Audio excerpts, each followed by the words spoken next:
After laying the wood for years in the trenches, Anthony Hargrove is still laying the wood, albeit in a whole new arena. Yeah, these days Hargrove works 40 hours a week building docks and boat lifts in the hot Florida sun. How is this different than your football life?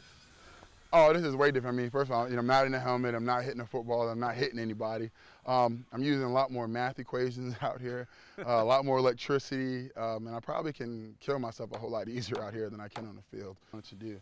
I've always been a fan of working on cars, working with my hands, with tools, and so this job right here has given me an opportunity to advance that career. So former St. Anthony Hargrove is hammering away in his post-football life, but if you think this is all he does all day, well, think again. Hargrove still has one foot here on the football field. He's playing in the Adult Amateur League in his hometown of Port Charlotte, Florida, for the Florida Veterans. But you see, Hargrove isn't playing on the D-line.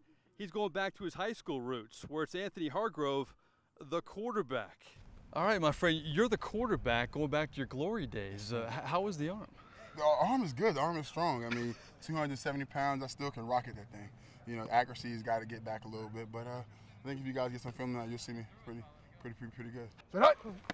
A position change isn't the only change for Anthony. He's 30 pounds lighter from his playing weight and is glad to have the weight of Bounty Gate behind him, a controversy which cost him a year of football and so much more. If that hadn't happened, would you still be playing football now? I'd like to say, yeah. I think I would definitely be playing football right now. I think I was finally getting at the point where I was being able to put all that stuff in my past behind me, and I was on the point where I was going to move forward in my life. And but how my life works out, Bounty Gate happened to show up at my front door. What opportunities would you have had if you weren't on the suspension status at the early portion of that season? Well, early in that free agency, I mean, we did gain. I was in talks with the New York Jets. I really can't say what that would have been, but they did call me when free agency started. And I mean, who knows where that would have went without Bounty Gate. We all know that I was in Green Bay for that period of time. I really didn't get much of an opportunity to compete for a job there with the lingering suspensions over my head. And while I was suspended, the Miami Dolphins called wanting to give me a shot, but with a suspension lingering over your head, nobody knew how long I was going to be gone. Drew Brees had a tweet when your suspensions were vacated saying congratulations to our players for having the suspensions vacated. Unfortunately, there are some things that can never be taken back. Does that hit home with you? Yeah, it does. I mean, in multiple ways. I mean, when I hear players vacated, or vindicated, it really doesn't speak to me because I wasn't. Anthony missed opportunities to play during the 2012 season, but looked to rebound with the Cowboys last year, only to be cut before the season started. There were reports when you were let go in Dallas, it was because you were out of shape. Clarify that for me. Listen, I was in rehab for 13 months, and I came and ran 6 300-yard shuttles in under a minute. So if you're telling me a guy is out of shape, I mean, I've always been in shape. I stay in shape. I mean, you'll see me out here now running around here with the guys all day. I think there was a little bit more to just me being in shape.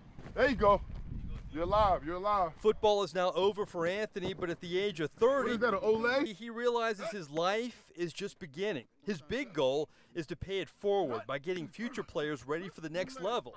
You see, Hargrove is hopeful one day he will own his own performance training center. It's been a big part of my life ever since, changing my life in 2008, 2009, and really wanted to give back to the community. I wanted to be not a person just out here just kind of just dust in the wind. You're 30 years old. You lost both your parents before you were 10. You've battled drug and alcohol addictions. You've been through a lot as a professional. How has this made you stronger? Man, so I can't even really sum that in just a few words. You know what? It's made me eliminate the word can't out my vocabulary. I truly believe there's nothing I can't do. I believe I can do all things in Christ that gives me strength. And that's my motto every day.